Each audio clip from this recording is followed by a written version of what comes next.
আসসালামু আলাইকুম রহমতুল্লাহি ওবরকাতুহু।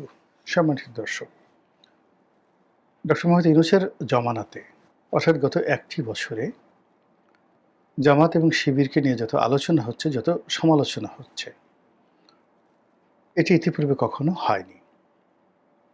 জামাত এবং শিবিরের যারা পক্ষের লোক, তারা বলার চেষ্টা করছেন নয়, তারা বিশ্বাস করেন, অন্তঃস্থল থেকে বিশ্বাস করেন যে এটি একটি রহমতের দল, এটি একটি বরকতের দল।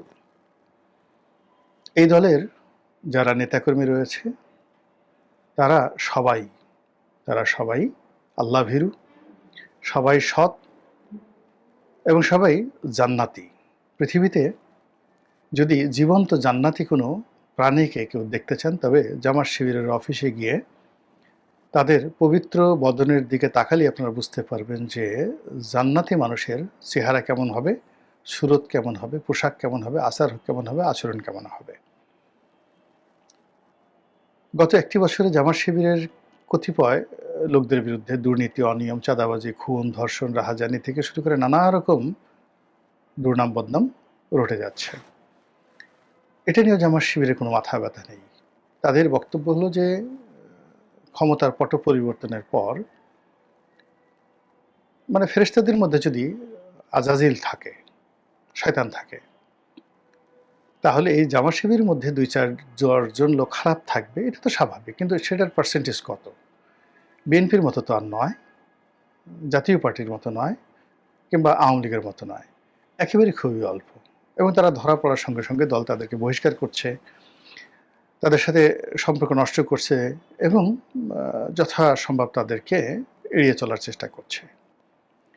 এর বাইরে আবার নতুন করে ছাত্রলীগ থেকে বা আওয়ামী লীগ থেকে অনেকে হয়তো ঢুকে গেছে, আবার অনেকে অন্য দল করতো, সেখান থেকেও সুযোগ সুবিধা নেওয়ার জন্য জামাত শিবিরে ঢুকে পড়েছে। ফলে তাদের দায়ও সামলাতে হচ্ছে। কিন্তু জামাত মনে করে তাদের ৯৯% লোকই জান্নাতি লোক। এই গেল একটি অংশ। তো বোঝার চেষ্টা করুন যে জামাতের যারা লোকজন, তারা হিমালয়ের চূড়া মাউন্ট এভারেস্ট, সেখানে তাদের সিংহাসন তারা বিছিয়ে একবার জমিনের দিকে তাকায়, একবার আসমানের দিকে তাকায় এবং আসমান এবং জমিনের মাঝামাঝি তারা একটা রাজত্ব প্রতিষ্ঠা করার স্বপ্ন দেখে। অন্যদিকে জামাতের যারা বিরোধী পক্ষ, সেটা বিএনপি হোক, আওয়ামী লীগ হোক বা অন্য বামধারার লোকজন হোক, কিংবা ইসলামপন্থী লোক যারা জামাতি আকীদাকে, আচরণকে, তাদের ধর্মকর্ম পালনের রীতিনীতিকে এবং তাদের ধর্ম সংক্রান্ত বিশ্বাসকে যারা মনে করে এটা মুনাফিকি, তারা কাফের এবং তারা এই জমিনের জন্য অকল্যাণকর। তো তারা যেটা বলার চেষ্টা করছেন যে এই দেখো দেখো দেখো, আমরা বহু বছর ধরে জামাত সম্পর্কে যে সকল কথাবার্তা বলে আসছি, এরা যে কত খারাপ, এই অল্প কয়েকদিনে, এক বছরে তাদের মানচিত্র দেখো, তাদের আকার দেখো, আকৃতি দেখো, তাদের ফিজিক্স দেখো, তাদের কেমিস্ট্রি দেখো, তাদের ভূগোল দেখো, তাদের অঙ্ক দেখো, সব কিছু উলটপালট করে ফেলেছে। যেখানে শূন্য ছিল সেখানে তারা শূন্য আগে একটা এক বসিয়ে আরও ১০০টা শূন্য যোগ করে নিয়েছে। যেখানে মাইনাস ছিল সেখানে তারা প্লাস বানিয়ে ফেলেছিল, যেখানে যোগ ছিল সেখানে তারা গুণ করে ফেলেছে, যেখানে বিয়োগ ছিল সেখানে তারা গুণ বানিয়ে ফেলেছে। এবং এই যে তাদের যে রাতারাতি পরিবর্তন করার ক্ষমতা, এটাকে অনেকে বলার চেষ্টা করেছে যে এটা মুনাফিকের লক্ষণ। তারা বিভিন্ন জায়গাতে বিভিন্ন সুরত ধরেছে, মানুষের বিশ্বাস অর্জন করার চেষ্টা করেছে, মোলায়েম সুরে কথা বলেছে, নরম নরম কথা বলেছে। আর এই যে সুযোগ পেয়ে গত এক বছরে তাদের আদি এবং আসল রূপ, যেটা ১৯৭১ সনে তাদের ছিল, সেই ১৯৭১ সনের রূপ নিয়ে তারা এখন ফিরে এসেছে। তাদের দেখলেই এখন ভয় লাগে। তারা যে হিম্মত নিয়ে কথা বলে, তারা যে গলা কাঁপিয়ে কাঁপিয়ে কথা বলে, চোখ দুটো তারা গোল গোল করে ফেলে এবং কথা বলতে গিয়ে যেভাবে হাত তারা মুষ্টিবদ্ধ করে ফেলে, তাদের পেশি গরম হয়ে যায় এবং তারা যেভাবে ভয় দেখায়, এই ভয় ১৯৭১ সনে তারা দেখিয়েছিল। একথা জামাতের যারা বিরুদ্ধ পক্ষ তারা বলার চেষ্টা করছেন। ফলে কি হলো, জামাত নিয়ে প্রতিদিনই নিত্য নতুন ঘটনা ঘটে যাচ্ছে। যখন ডক্টর মোহাম্মদ ইউনূস সরকার ক্ষমতা গ্রহণ করলেন তার আগে পরে, অর্থাৎ আগস্ট মাসের 2024 সনের 5 তারিখ থেকে একেবারে 15 তারিখ পর্যন্ত সারা বাংলাদেশে ইয়া জামাতি, ওয়া জামাতি, ইয়া শিবিরি, ওয়া শিবিরি, তারপর ইয়া আমিরু, ওয়া আমিরু, ইয়া শফিকু, ওয়া শফিকু, এরকমের চারিদিক থেকে একটা, যাকে বলা হয় জামাত জামাত জামাত রব উঠছিল। ডক্টর মোহাম্মদ ইউনূস দুনিয়া একদিকে, জামাতের আমির একদিকে, জামাতের দিকে তাকালি তার কাছে মনে হয় আকাশে পূর্ণিমার চাঁদ উঠেছে। তারপর ক্যান্টনমেন্ট, অর্থাৎ ঢাকা ক্যান্টনমেন্ট, সেখানে যারা কর্তা ব্যক্তি তারা জামাতের তৃতীয় সারির টায়ার, যেটাকে টায়ার বলা হয়, সেই নেতাদের সাথে তারা যোগাযোগ করতেন। দ্বিতীয় সারির নেতা বা প্রথম সারির যারা নেতা তাদের সঙ্গে যোগাযোগ করার সাহস ক্যান্টনমেন্টের যাদেরকে কমিউনিকেশনের দায়িত্ব দেওয়া হয়, কর্নেল বা ব্রিগেডিয়ার পর্যায়ের যারা লোকজন, তাদের ছিল না। তো জামাতের ইমেজটা তারা কোথায় নিয়ে গিয়েছিল। এবং জামাতের আমির পুরো আগস্ট মাসে 2024 সনে তিনি আসলে আমিরুল মোমিনিন হিসেবে ছিলেন, এবং এখন তার সেই যে কুয়াত, শক্তি, তারপরে তার যে বিস্তৃতি, তার যে অভিব্যক্তি, এটা অতীতে যে কোনো সময় সে বেড়ে গেছে। ফলে এখন কি হচ্ছে, ডক্টর মোহাম্মদ ইউনূস বঙ্গভবন এবং ক্যান্টনমেন্ট, অর্থাৎ সেনাপ্রধান ওয়াকারুজ্জামান একসাথে ডক্টর মোহাম্মদ শফিকের গুণকীর্তন করছেন, তার জন্য দোয়া করছেন, তাকে কাছে পেতে চাচ্ছেন অথবা তার কাছাকাছি হতে চাচ্ছেন। তো এই যে জামাতের যে হঠাৎ করে যে উত্থান, এটি জামাত প্রতিষ্ঠিত হওয়ার পর কখনই হয়নি। এই যে তার যে অবিস্মরণীয় বিজয় এবং সম্ভাবনা, এই জন্য জামাতের নেতাকর্মীরা মনে করে এখন যারা জামাতের নেতৃত্বে আছেন এরা একেবারে সাক্ষাৎ অলি, টাটকা অলি, জীবন্ত অলি। অনেক সময় আমরা মরে গেলে টের পাই যে লোকটা অলি আল্লাহ ছিলেন, বা একেবারে বুড়ো হয়ে গেলে মনে করি যে না, এই লোকটা সম্ভবত আল্লাহর ওলি আছেন। কিন্তু জীবন্ত, জীবন্ত হাঁটাচলা করেন, শক্তিমত্তা আছে, বুদ্ধিমত্তা আছে, বুক ডাউন দিতে পারেন, এরকম লোকজন যদি কাউ মনে হয় যে এই লোকটি আল্লাহর ওলি, তখন ধরে নিতে হবে এটা টাটকা ওলি, তরতাজা ওলি। এখন জামাতের যারা নেতৃবৃন্দ তারাই বিভিন্ন ওয়াজে বলার চেষ্টা করছেন জামাতের আমির ডক্টর শফিক একজন টাটকা ওলি আল্লাহ। তো এই ধরনের কথাবার্তা শুনতে যারা অভ্যস্ত নয়, বাম ঘরানার যারা লোকজন রয়েছেন, তারপরে জামাত বিরোধী যে সকল লোকজন রয়েছেন, আওয়ামী লীগের পক্ষে রয়েছেন, এবং এই মুহূর্তে রাজনৈতিকভাবে যেহেতু বিএনপির সঙ্গে জামাতের সম্পর্ক খারাপ, কাজেই জামাতকে টেনে হিঁচড়ে ঘৃণিত, নিন্দিত পর্যায়ে নামানোর জন্য কতগুলো ন্যারেটিভ তারা রাস্তায় ছেড়ে দিয়েছে, বাজারে ছেড়ে দিয়েছে। সেই যে পুরনো স্লোগান জামাত শিবির রাজাকার, এই মুহূর্তে বাংলা ছাড়, এখন এটা ঢাকা বিশ্ববিদ্যালয় থেকে শুরু করে সকল বিশ্ববিদ্যালয়ে এই আগস্ট মাসে নতুন করে চালু হয়েছে এবং এটা চলতে থাকবে। দ্বিতীয় যে ন্যারেটিভ তারা চালু করার চেষ্টা করছেন, সেই ন্যারেটিভ হলো যে জামাত কোনো ক্ষমতা পায়নি, কোনো কিছু পায়নি, তো তারা এখন এই অবস্থা করছে, আর ক্ষমতা পেলে না জানি তারা কি করে ফেলবে। এই গত কয়েক মাসে বাংলাদেশে যে সকল মাজারে আক্রমণ চালানো হয়েছে, যে সকল জায়গাতে নামাজ নিয়ে বাড়াবাড়ি করা হয়েছে, যে সকল জায়গাতে বিভিন্ন কবরস্থান ভেঙে ফেলা হয়েছে, এবং নারীদেরকে শালীনতার মধ্যে রাখা, শরিয়া আইন বাস্তবায়ন করা, কোরআনের আইন বাস্তবায়ন করা, এই সকল বিষয়গুলো নিয়ে যে সকল ন্যারেটিভ ইতিপূর্বে আওয়ামী লীগ করত, এবং সেই সকল ন্যারেটিভ আবার নতুন করে জামাত বিরোধীরা শুরু করেছে যে এরা যদি ক্ষমতায় আসে তাহলে তো নারীদেরকে কাজ করতে দেবে না আফগানিস্তানের মতো, তাদেরকে সারাক্ষণ বোরকা পরে চলতে হবে, এরপর কথায় কথায় শরীয়তের বিচার হবে। আচ্ছা, আজিজ এই মধ্যে খুব জনপ্রিয় টেলিভিশন টক শোতে, তিনি আমার সঙ্গে একটি টক শোতে ছিলেন, তিনি তো রাগের চোটে বলে ফেললেন যে জামাত যদি ক্ষমতা আসে তাহলে বেশিরভাগ মানুষের নুনু কেটে দেবে। এখন এই নুনু কেটে দেবে এই কথা বলার সঙ্গে সঙ্গে আবার ওনার কী মনে হলো, অনুষ্ঠান শেষে বললো যে আচ্ছা, এই নুনু শব্দটা কেটে দেওয়া যায় না? তো সবাই বললো যে ভাই এটা তো লাইভে চলে গেছে, এখন আর এটা কাটার কোনো সম্ভাবনা নাই। তো ভদ্রলোকের মনটা খারাপ হয়ে গেল। এর কারণ হলো যে জ্ঞানী মানুষ, তিনি হয়তো বুঝতে পেরেছেন যে এটার একটা বিপদ হতে পারে। এর কারণ হলো ইদানিং নুনু এবং নুনুস, নুনুস, তো নুনুস শব্দটি ব্যাপক পরিচিত, অনেকে বলার চেষ্টা করছেন। এখন নুনুস বলতে কি বোঝায়, নরেশকের নু, নরেশকের নু দন্তের স, আপনারা হয়তো অনেকেই টের পাবেন।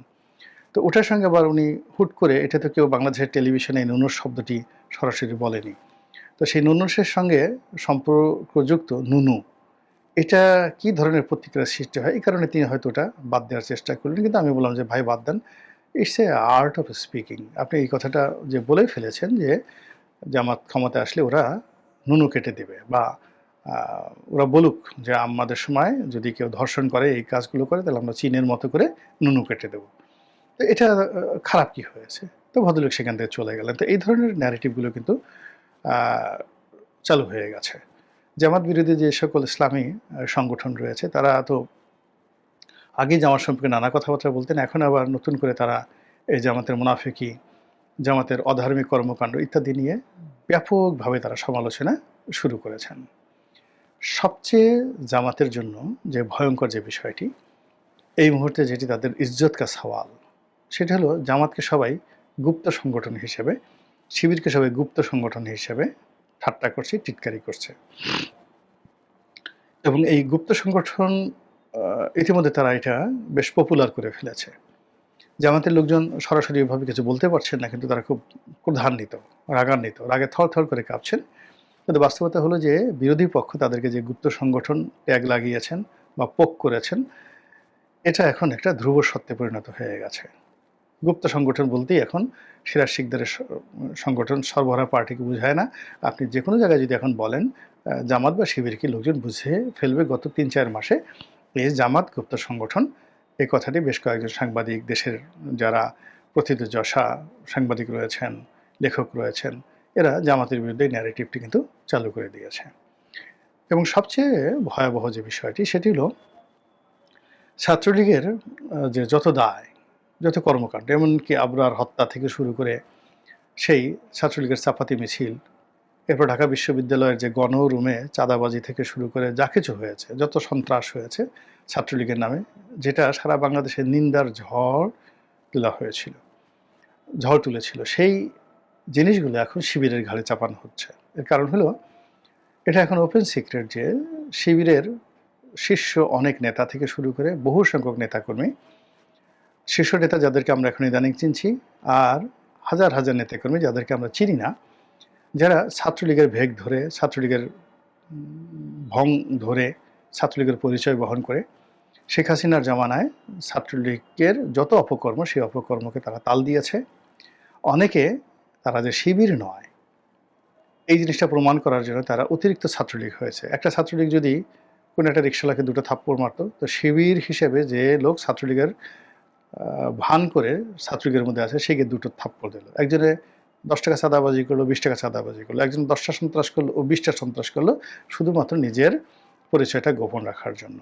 ফলে কি হলো, ওই সময়টিতে আওয়ামী লীগ জামানাতে ছাত্রলীগের নামে যে সকল অন্যায় হয়েছে, অপকর্ম হয়েছে, এখন যে সকল অপকর্মে সরাসরি বোঝা গেছে যে এখানে ছাত্রলীগের এই নেতা জড়িত, এর নাম পদ পদবী জড়িত, তো সেক্ষেত্রে হয়তো তারা দায়ী। কিন্তু যে ক্ষেত্রে ছাত্রলীগের যে হোল সংগঠন দায়ী, এই বিশ্ববিদ্যালয়ের এই হলে ছাত্রলীগের ছেলেরা এই কাজ করেছে, অমুক হলে এই কাজ করেছে, মেয়েরা থেকে শুরু করে ছেলেরা, তো এই সকল কুকর্মের জন্য এখন সবাই দায়ী করছে যে এরা শিবির। ছাত্রলীগের লোক এই কাজ করতে পারে না, শিবিরে এই কাজ করেছে নিজেদেরকে প্রমাণ করার জন্য। এবং এটা সমাজের এত বড় বড় জায়গা থেকে, এত ভালো ভালো জায়গা থেকে, এবং এত যাকে বলা হয় নির্ভরযোগ্য জায়গা থেকে বলা হচ্ছে যে এই ন্যারেটিভের বিরুদ্ধে পাল্টা কাউন্টার ন্যারেটিভ দাঁড় করানো যাচ্ছে না। প্রথম দিকে যখন এরকম একটা কথা আসলো যে এটা কি ধরনের নীতি নৈতিকতা, প্রথমত তারা এই সুদীর্ঘকাল সেই 2011-12 থেকে তারা পালিয়ে আছে, পালিয়ে তারা সংগঠন করত। সরকার যত চাপ প্রয়োগ করেছে তারা তত বেশি পালিয়েছে। তো সেই সময়টাতে তারা কৌশলগত কারণে ছাত্রলীগের মধ্যে ঢুকে পড়েছে, যুবলীগের মধ্যে ঢুকে পড়েছে, যুব মহিলা লীগের মধ্যে ঢুকে পড়েছে, মহিলা লীগের মধ্যে ঢুকে পড়েছে। এই কাজটা কতটা নীতি বিরুদ্ধ বা যাকে বলা হয় নীতি নৈতিকতার মধ্যে পড়ে। তো শিবির এবং জামাতের লোকগুলো বলার চেষ্টা করেছেন এটা একটা রাজনৈতিক কৌশল, এবং এই কৌশল অবলম্বন করা বৈধ, এবং তারা আল্লাহ রাসূলের জামানারও কতগুলো ঘটনা তারা বর্ণনা করার চেষ্টা করেছেন। কিন্তু হালে এই জিনিসগুলো পানি পাচ্ছে না। যখন 10 মুখে বলা হচ্ছে যে এটা মুনাফিকি, আপনার দুষ্টুমি করা, কুটনামি করা, ছলচাতুরির আশ্রয় নেওয়া, কৌশল অবলম্বন করা, এই শব্দগুলোর মধ্যে অনেক পার্থক্য রয়েছে।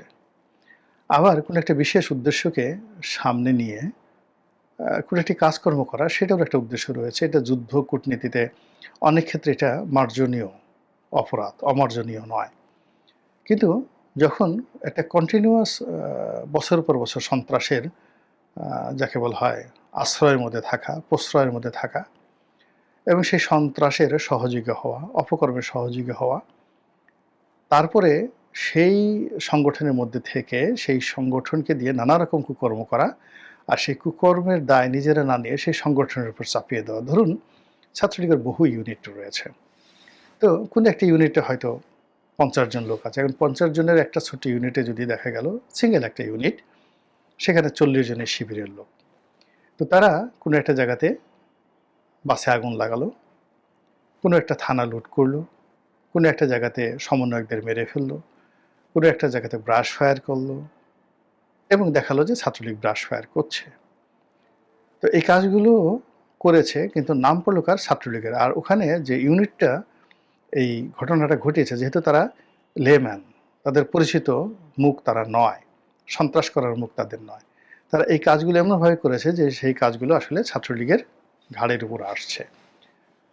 তো এখন এই বিষয়গুলো যখন উন্মুক্ত হয়ে গেছে যে ছাত্রলীগের অনেক ইউনিটের সঙ্গে, কমিটির সঙ্গে, অনেক হল কমিটির সঙ্গে, বিশ্ববিদ্যালয় কমিটির সঙ্গে, কলেজ কমিটির সঙ্গে সরাসরি শিবিরের একটা বিরাট অংশগ্রহণ ছিল, এবং এটা সত্য যে ওখানে বসে শিবির কোরআন তেলাওয়াত করেনি, নামাজ কালাম পড়েনি। অনেক শিবিরে যারা নেতাকর্মী তার দাড়ি ঠাড়ি ফেলে দিয়ে ছাত্রলীগের ছেলেরা যেভাবে জিন্স পরতো তারা ওইভাবে জিন্স পরতো, তারা যেভাবে মানে মাসেল ফুলাতো তারা ওইভাবে মাসেল ফুলাতো, নানা রকম কর্মকাণ্ড তারা করেছে।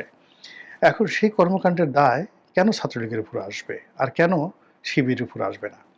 অথবা শিবির যদি এখানে হয়তো কোনো কোনো ক্ষেত্রে ছাত্রলীগকে প্রলুব্ধ করেছে, ছাত্রলীগকে কালারেট করার জন্য তারা অনেক বুদ্ধি দিয়েছে, পরামর্শ দিয়েছে, লজিস্টিক সাপোর্ট দিয়েছে, কোনো কোনো ক্ষেত্রে হয়তো অর্থ বিনিয়োগ করেছে, এখন এই দায়িত্বটা কাদের, কারা নেবে? এই প্রশ্নগুলো যখন আসছে এবং এই সময়টাতে টু দি পয়েন্টে, তখন কিন্তু জামাত বা শিবিরে যারা লোকজন রয়েছে তারা আগের মতো বলতে পারছেন না এটা একটা ইসলামিক ঐতিহ্য, এটা একটা কৌশল এবং এটা রাজনীতিতে বৈধ, এটা কোরআন হাদিস অনুযায়ী বৈধ। ফলে কি হলো, আবার সেই পুরনো ট্যাগ। এই দলের মধ্যে মুনাফিকি আছে, এই দলের মধ্যে রাজাকার আছে, এই দলের মধ্যে পাকিস্তান প্রীতি আছে।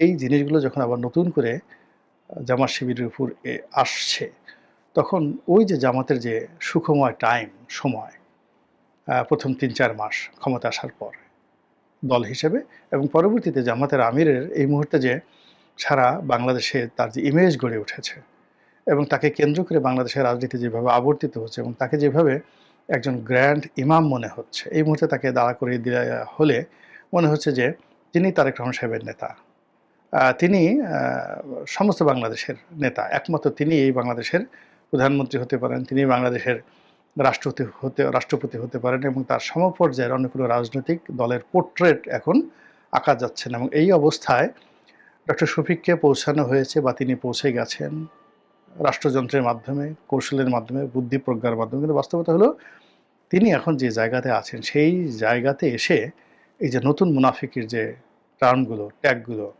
নতুন যে বদনামিগুলো, এগুলো যদি জামাত শিবির কাটিয়ে উঠতে না পারে, তাহলে তাদের দল হিসেবে